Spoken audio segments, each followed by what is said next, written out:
సింహం రాశి వారికి చంద్రగోచార ఫలితాలు అనేక దిశల్లో ప్రభావం చూపవచ్చు. 8వ ఇంటిలో చంద్రుడి ఉనికి అనేక మార్పులు, సవాళ్లను సూచిస్తుంది.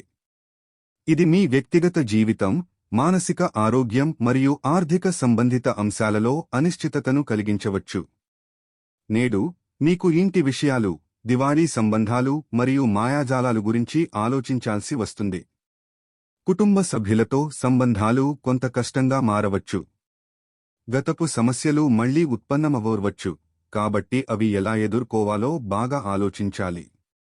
అయితే ఈ సమయంలో మరింత అవగాహన, మానసిక స్థితి అవసరం. మీ ఆర్థిక పరిస్థితిని పునశ్చేతన చేసుకోవడం, అప్పులు లేకుండా ఉండడం మంచిది. ఆధ్యాత్మికత, ధ్యానం ద్వారా మీ మనసును శాంతిపరుచుకోవచ్చు. ఈ సమయంలో మీ ఆరోగ్యంపై ప్రత్యేక శ్రద్ధ ఇవ్వండి, ఎందుకంటే మానసిక ఒత్తిడి శారీరక ఆరోగ్యాన్ని ప్రభావితం చేయవచ్చు. సామాన్యంగా ఈ గోచార సమయంలో జాగ్రత్తగా ఉండాలని సూచిస్తారు.